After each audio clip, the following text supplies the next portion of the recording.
kita sebagai orang percaya, dalam kehidupan kita ini berlaku dua hukum sebetulnya. Saya mau ulang ya.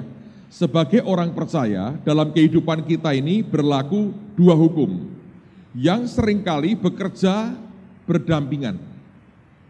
Yang pertama adalah hukum natural, yang kedua hukum supranatural. Hukum natural bekerja oleh karena kita ini manusia biasa yang tidak abadi. Roh kita abadi, tapi tubuh kita tidak. Ya, tinggal dalam dunia yang juga tidak abadi oleh karena dosa. Jadi ada hukum natural. Kalau hukum ini dilanggar, saudara dan saya akan kena akibatnya. Itu aja. Ya, saya harap ini jelas sekali. Contoh hukum natural, Pak, sederhana. Kita mengenal katakanlah hukum gravitasi, daya tarik bumi. Kalau benda dilemparkan ke atas, jatuhnya kemana? Ke bawah. Kecuali Anda bisa menggunakan berbagai cara dan metode dan teknologi yang bisa menanggulangi gravitasi, seperti misalnya yang dipakai oleh pesawat terbang. Anda naik ke atas, tetap naik. Kalau turun artinya mati bersama-sama. Ya, saya masih ingat zaman sekian puluh tahun yang lalu ketika film Superman pertama kali muncul di Singapura, saya dengar ada seorang anak yang begitu rupa minta orang tuanya dibelikan pakaian Superman. Dan orang tuanya dengan baik hati membelikan dia pakaian Superman. Tinggalnya di flat yang tinggi sekali. Anak ini berpikir, dengan pakai pakaian ini aku bisa terbang seperti Superman, walaupun matanya sipit, maklum orang Singapura. Lalu kemudian orang tuanya tidak tahu, dia lompat dari jendela dan dia teriak, Superman, game over ternyata saudara, mati. Dia melanggar akan hukum gravitasi, ya kan? Itu ada hukum yang berlaku, ada hukum gravitasi. Itu namanya hukum natural. Saudara berbuat apapun yang melanggar hukum itu, ya, secara natural Anda akan kena akibatnya. Anda ikuti, akan Anda manfaatkan atau Anda manfaatkan hukum itu, saudara akan terima faedahnya. Jadi ada hukum natural dalam kehidupan kita. Suka tidak suka itu terjadi. Nah, ini kita mesti perhatikan. Di samping itu, berdampingan dengan hukum natural, ada hukum yang sifatnya supranatural. Itu yang membuat Yesus bisa berjalan di atas air, walaupun berat jenisnya lebih berat, lebih banyak daripada air. Dia tidak tenggelam. Kenapa? Itu supranatural. Petrus ngalami dua-duanya. Jadi Petrus lebih komplit dari Yesus. Yesus jalan tidak tenggelam, Petrus pernah tidak tenggelam dan pernah tenggelam. Dia mencicipi dua hukum ini. Yang supranatural pernah dia nikmati, yang natural juga akhirnya dia nikmati juga, kecemplung saudara. Dan dia teriak-teriak minta tolong. Dan Tuhan angkat dia kembali. Menarik sekali. Jadi itulah kenyataan kehidupan kita. Mengabaikan satu di antaranya akan membuat kita berjalan seperti hanya dengan kaki satu, tanpa penyangga. Akan sukar sekali. Dan seringkali orang Kristen ini terbagi dua. Ada kelompok yang begitu getol berkata, aku hanya percaya yang natural. Kesembuhan ilahi sudah lewat, tidak mungkin terjadi lagi. Nah, orang begini sebetulnya dia mengkotak dirinya dalam kemampuan manusia. Padahal Allah itu adalah Allah yang luar biasa. Jadi kalau kita hanya percaya pada yang natural dan semuanya dinaturalisasikan, akibatnya apa? Kita tidak akan pernah bisa menikmati mujizat Allah. Tapi ada ekstrem yang lain, biasanya orang-orang karismatik ini, yang percaya akan hukum supranatural dan tidak percaya akan hukum natural. Makanya banyak yang mati kentir dan kelep, saudara. Kenapa? Karena tidak percaya hukum natural, dilanggar semaunya, dan diabaikan begitu saja, lalu tenggelam dalam obsesi hukum yang supranatural. Nah, sebetulnya keindahannya adalah ini begini, kalau kita bisa bermain di antara keduanya, tanda petik ya, dalam pimpinan Roh Kudus. Dan ini bagian yang sukar. Seringkali kita kalau tidak bablas ke kanan, ya bablas ke kiri. Dan seringkali kita belajar ternyata tidak semudah yang kita katakan atau kita pikirkan. Jadi dua hukum ini harus Anda perhatikan dengan baik. Nah, pagi ini saya mau coba sampaikan dua hukum ini secara global lah, supaya Anda mengerti, terutama berkaitan dengan bagaimana kita menata akan kehidupan kita bersama dengan Dia. Ada banyak orang yang tidak bisa menata dengan baik akan hidupnya. Saya Jumat lalu kan coba 15 jam di radio, saudara. Dan terus terang ya, saya berkata, saya tidak bermaksud untuk menyinggung satu dua orang tertentu, tetapi saya berkata bahwa ada saat-saat di mana kami dengar begitu banyak keluhan dari beberapa orang istri yang berkata, suamiku itu banyak sekali pelayanan, tapi tidak ada income buat keluarga. Jadi istrinya suruh kerja, dia keliling kemana-mana. Saya berkata, ini topik kita kok hari ini kok suami-suami yang kacau balau ini, yang tidak ada tanggung jawabnya. Lalu berkata, kan saya melayani. Nah, saya berkata seringkali itu seperti sifatnya orang Farisi. Farisi berkata begini, kalau uang yang mestinya aku berikan untuk orang tuaku itu aku berikan buat Tuhan, kewajibanku untuk membiayai hidup orang tuaku tidaklah ada lagi. Jadi kamu mau mati, mau apa terserah, karena uangku sudah buat Tuhan. Nah, ini kacau, saudara. Ini orang kebacut, ini kayak begini. Akhirnya kita melihat banyak orang perilakunya aneh. Nah, saya ingin supaya kita jelas, clear, belajar, mari kita belajar pelan-pelan. Saya bisa tolong ada whiteboard di sini akan sangat menolong saya untuk saya bisa mencoba menjelaskan semaksimal saya bisa. Tolong Anda perhatikan baik-baik, karena begini, saya percaya hidup orang Kristen itu tidak ngane-ngane. Memang aneh tapi tidak ngane-ngane. Anehnya itu aneh natural, dan dalam natural itu muncul yang supranatural. Jadi saya ingin supaya ini difahami dengan baik, supaya kita bisa punya gambaran keseluruhan. Nah, sekarang saya mau touch dulu bagian yang natural, saudara sekalian. Bagian natural dalam kehidupan kita ini tidak bisa lepas juga dari campur tangan Tuhan. Karena bagaimanapun Tuhan yang kontrol akan alam semesta, termasuk kehidupan natural kita. Ya, jadi kalau kita bilang natural tidak berarti Tuhan juga tidak campur tangan. Dia ada di dalamnya, dia mengatur semuanya, ada tatanannya. Nah, sekarang kita mau lihat. Sebagian sudah saya sampaikan kepada anak-anak youth beberapa minggu yang lalu, tapi saya mau ulanglah beberapa hal begini. Kalau kita perhatikan kehidupan kita ya, siklus kehidupan manusia ini, atau tahapan-tahapan kehidupan manusia ini, ternyata kalau kita baca di Alkitab, dari pihak Tuhan itu juga ada usia-usia yang bisa membuat orang berkata, di usia itulah sebetulnya aku bisa mencapai titik puncak dalam jatahku masing-masing di hadapan Tuhan. Saya mau ulang begini, setiap kita harus mengerti bahwa Tuhan dengan kita itu punya jatah masing-masing. Ya, kalau saya berkata keberhasilan atau puncak, jangan dibedakan satu dengan yang lain. Puncak yang benar adalah kalau kita mencapai apa yang Tuhan tetapkan dalam kehidupan kita. Itu yang mestinya kita mesti pegang. Kalau kita membandingkan dengan orang lain, gak ada gunanya. Itu akan membuat kita akhirnya sakit hati, kecewa, iri, dan sebagainya. Tuhan tidak pernah panggil kita untuk lebih baik dari orang lain. Tuhan panggil kita supaya kita menggenapkan oleh anugerah Tuhan apa yang Tuhan tetapkan dalam kehidupan kita.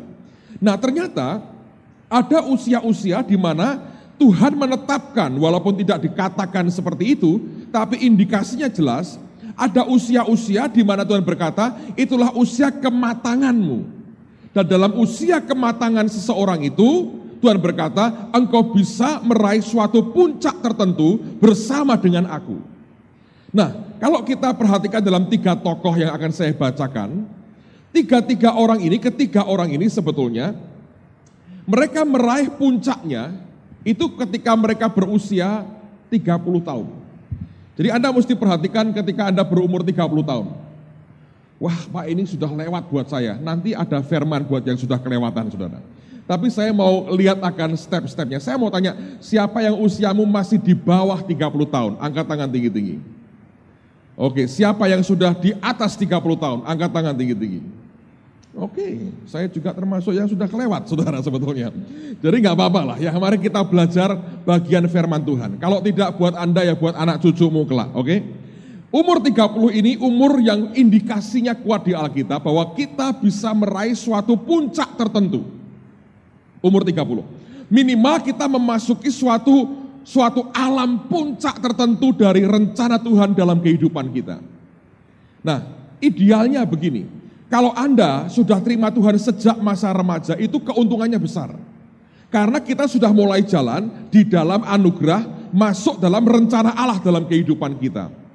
Kalau Anda ikut dengan setia, proses Tuhan dalam kehidupanmu, pada waktu usia seperti ini, mestinya kebanyakan secara naturalnya Tuhan, Anda dan saya ini mulai masuk dalam inti rencana Tuhan dalam kehidupan kita. Nah, lihat akan 3 tokoh, Lukas 3 ayat 23.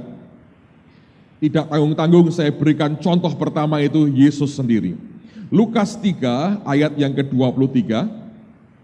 Lukas pasal 3 ayat yang ke-23. Alkitab berkata, ketika Yesus memulai pekerjaannya, ia berumur kira-kira 30 tahun. Dan menurut anggapan orang, ia adalah anak Yusuf, anak Eli.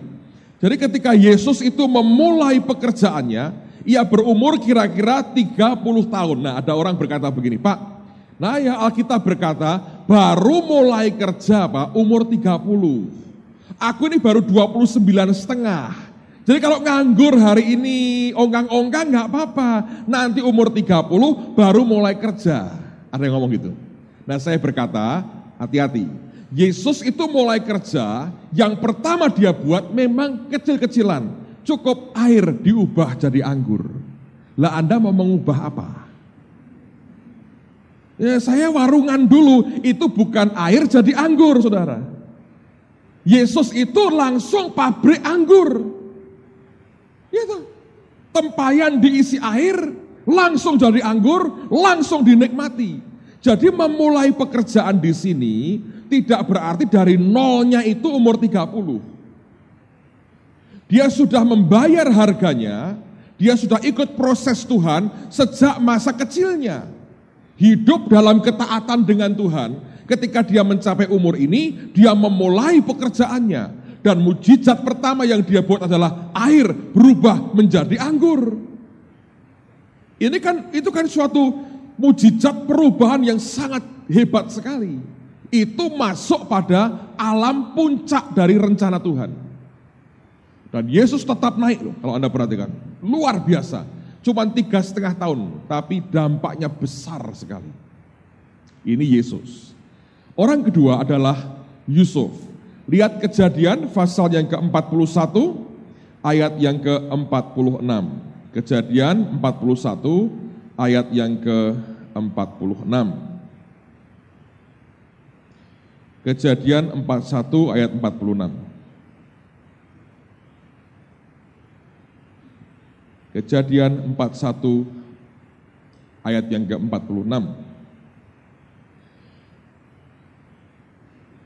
Alkitab mengatakan Yusuf berumur 30 tahun ketika ia menghadap Firaun, raja Mesir itu. Maka pergilah Yusuf dari depan Firaun lalu dikelilinginya seluruh tanah Mesir. Jadi ketika dia diangkat sebagai raja muda atau orang kedua di Mesir yang berkuasa atas seluruh Mesir kecuali tahtanya Firaun, Alkitab berkata dia berumur berapa?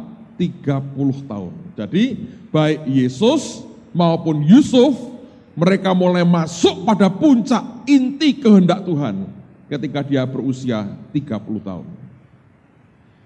Jadi ini sebetulnya usia luar biasa. Usia luar biasa. Contoh ketiga, lihat di 2 Samuel pasal yang kelima. 2 Samuel pasal yang kelima. Perhatikan pada ayat yang keempat. 2 Samuel pasal yang kelima, ayat yang keempat. 2 Samuel 5 ayat yang keempat. Daud berumur berapa? 30 tahun. Waktu ia menjadi raja, 40 tahun lamanya ia memerintah. Jadi sebelum ini dia Raja Yehuda. Ketika dia berusia 30 tahun, dia raja atas seluruh Israel. Dia ada pada alam puncak inti kehendak Tuhan dalam hidupnya. Nah, dari 3 contoh ini saya menyimpulkan indikasinya kuat bahwa dari pihak tatanan Tuhan ada usia-usia yang Allah tetapkan. Di usia ini engkau bisa mencapai suatu puncak yang luar biasa bersama dengan Tuhanmu. Nah, banyak orang Indonesia berpikir bahwa kalau berhasil itu usia 50, nanti 60 baru berhasil. Sebelumnya itu tidak usah dipikirkan. Saya berkata salah. Saya berkali-kali berkata beberapa minggu ini saya beri contoh yang paling simple. Kalau Anda penggemar sepak bola, saya selalu berkata, ya Anda tidak nonton 21 orang yang kebanjiran sehingga harus pakai celana pendek lalu main bola. Bukan itu. Yang Anda tonton di Liga Italia, Liga Inggris, itu ya siapapun nama mereka, Anda sedang menonton 21 orang milioner nendang bola sebetulnya. Begitu pertandingan selesai, mereka pulang bukan naik Daihatsu, naik Bemo, bukan. Mereka keluar naik Jaguar, naik Ferrari, saudara. Anda nonton 22 milioner sedang main bola. Anda nonton Westlife, berapa gelintir, 5-6 gelintir orang. Anda nonton para milioner sedang nyanyi sebetulnya. Itu bukan orang di traffic light yang tidak punya kerjaan. Di Bandung lebih kreatif. Pakai pakaian khas daerah, pakai tip menari. Lumayan kita kasih duit biar tariannya. Ya, tapi yang kita tonton itu adalah orang-orang dan usia mereka 20 tahunan ke atas. Itu di bawah 30 semua, saudara. Begitu usia mereka 30, pensiun mereka. Nikmati hidup sampai nanti umur 70-80 tahun. Sementara kita seringkali tidak bertanggung jawab dengan kehidupan kita membuang waktu kita sia-siakan. Nah, kalau Anda baca ya, coba nanti saudara ya, siapa yang sudah baca buku 7 Jemaat dalam Kitab Wahyu? Coba angkat tangan tinggi-tinggi. Wih, yang lain perlu bertobat, saudara. Habis bukunya, saya nggak tahu kapan akan keluar lagi. Nanti kalau keluar Anda cari ya. Itu Pak Yusak jelasin, saudara. Dari 7 jemaat yang tertinggi sebetulnya di hadapan Tuhan itu jemaat bukan Philadelphia, tapi Laodikia. Laodikia itu adalah jemaat yang di surga tempatnya paling tinggi. Karena apa? Dia tinggal bersama dengan Tuhan. Tapi di dunia ini dia diberkati, dia kaya. Ini orang kaya, surga dan dunia dapat dua-duanya. Yang paling tinggi sebetulnya Laodikia. Coba Anda baca itu. Ikuti apa yang beliau ajarkan. Kita akan dibuat kaget. Ternyata yang paling tinggi itu Laodikia. Di sana paling hebat, di sini luar biasa.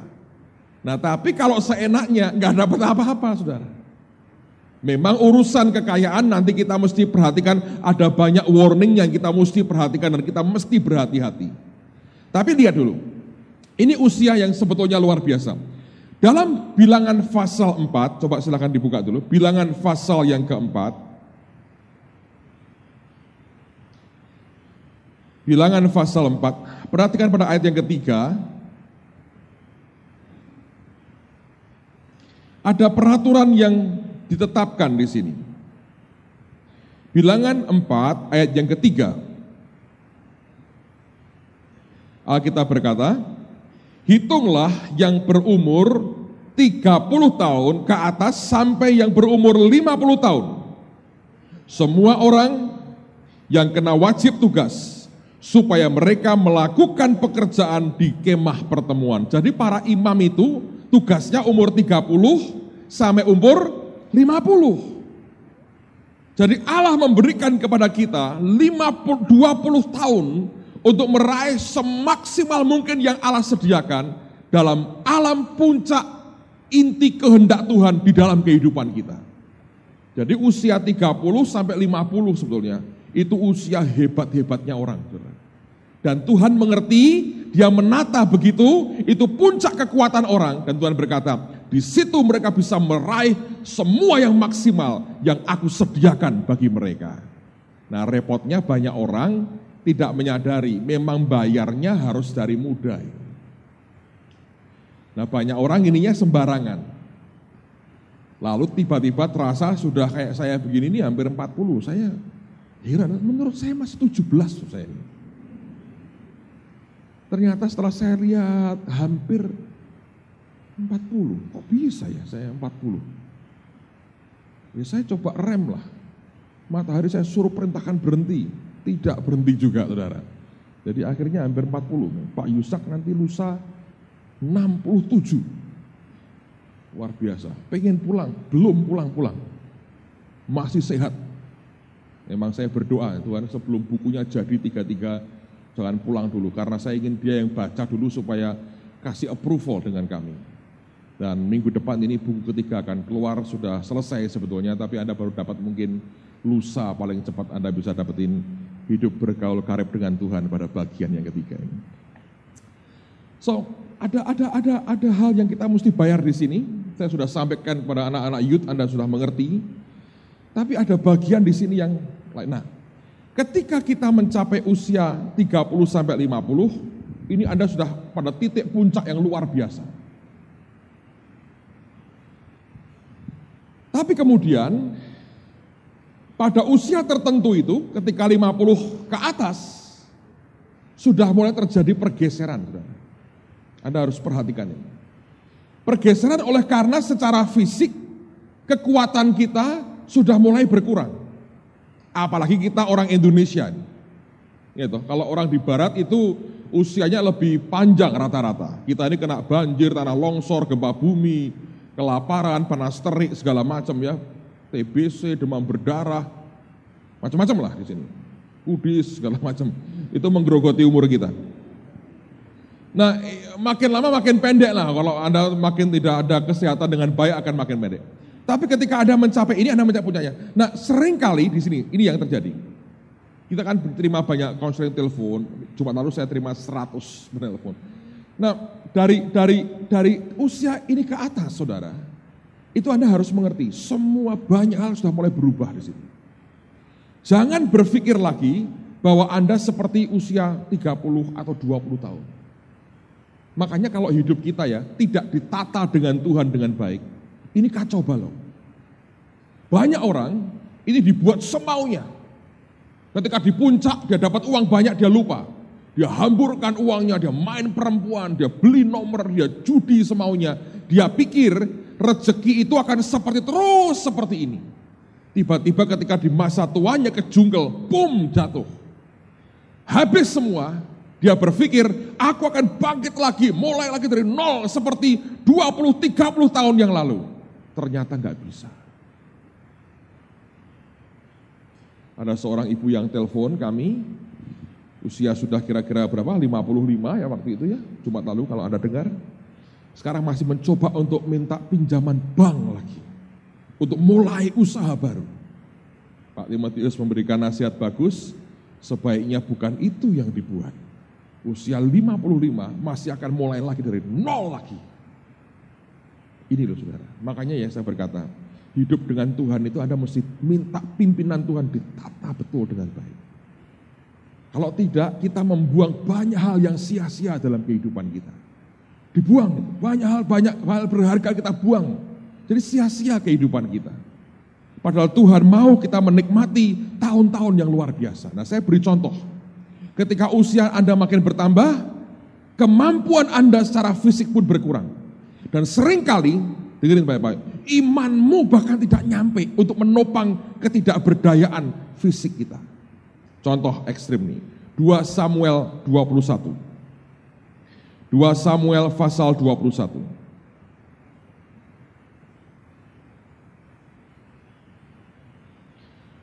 Samuel 21, lihat pada ayat yang ke-15, 16 dan 17. 2 Samuel 21 ayat yang ke-15, 16 dan ayat yang ke-17. Kita masih bicara sisi hukum natural dalam kehidupan kita.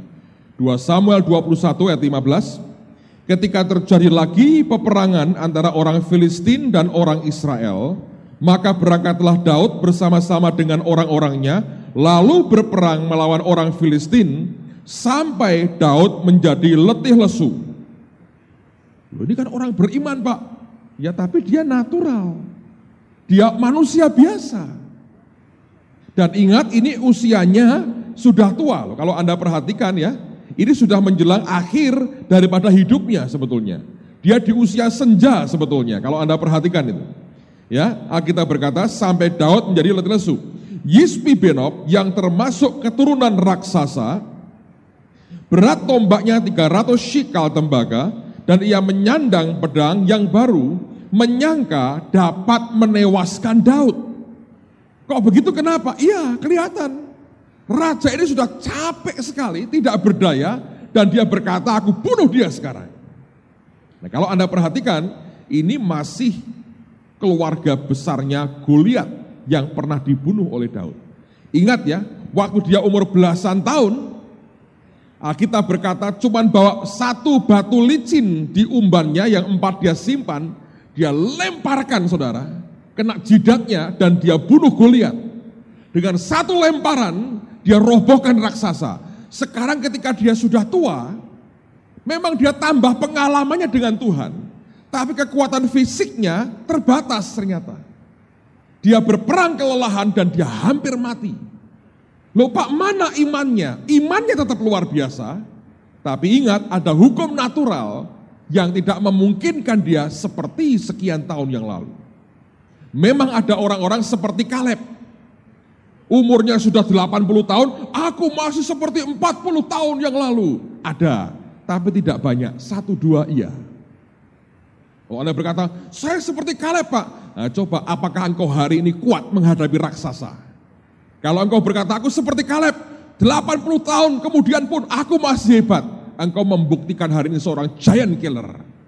Karena Kaleb bukan ketika waktu tua baru muncul keperkasaannya. Tidak, dari mudanya dia memang perkasa.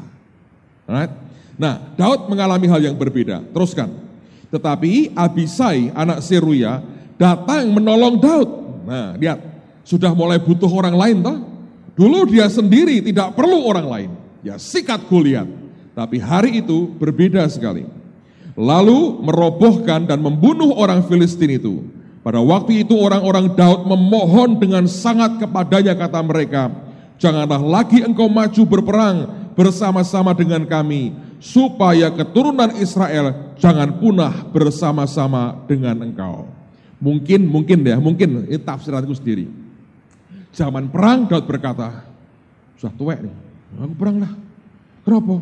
Nek ana Batseba meneh aku nek nang omah tiba meneh katanya. Ayo perang wae. Dulu pernah di rumah kan tinggalnya nonton orang mandi jatuh, Saudara. Dia waktu zaman perang mau di rumah dia ingat kalau ada Batseba, Tante Potifar dan Encik Dirilah, wah aku bisa jatuh ini katanya. Sudahlah, gua perang lah, tua-tua begini perang. Dan dia pakai pedangnya Goliat, kalau perang dia gemeter juga, pedangnya gede. Perangnya sudah lemes. Dia sudah bisa bunuh banyak orang, ketemu raksasa, dia bilang mati aku sekarang. Dulu memang dia masih kuat, makanya perang. Orangnya berkata, sudahlah kamu tinggal di rumah, ntar gua jatuh lagi, lu udah kagak kuat, pulang aja gak apa-apa, kamu udah tua katanya. Ya dah pulang dia saudara, supaya kamu jangan punah. Lihat ya, ketika umur bertambah, Anda tidak bisa berkata, aku masih kayak begitu. Enggak. Sudah mulai bergeser itu peranannya. Nangkap saudara ya. Jadi waktu usia bertambah itu geser sekali. Pertama di depan, sekian puluh tahun di depan, wah hebat sekali. Ketika usia makin bertambah, dia sadari, aku tidak bisa di depan terus. Dia mulai geser fungsinya. Dan ketika dia paksakan diri, dia hampir mati. Saudara. Nah di sini kita mesti perhatikan, makanya saya berkata, ini paling ideal. Dari muda Anda ikut Tuhan, segenap hati saudara. Segenap hati. Nanti masa tuamu itu luar biasa. Segenap hati. Saya belajar ya kayak hidupnya Pak Yusak gitu ya. Umur berapa dia? Umur 65 dia berhenti kalau tidak salah. 65 dia berhenti. 65 beliau berhenti. Sekarang ya nggak apa-apa, 2 tahun ini rileks di rumah. Itu bukunya keluar jadi berkat. Anda tahu ini buku jadi berkat di mana-mana. Luar biasa ya. Saya dengar telepon dari Salatiga Jumat lalu, satu keluarga besar baca buku ini. Berubah semua hidup mereka, diubah Tuhan. Itu kan luar biasa. Nah, orangnya masih ada.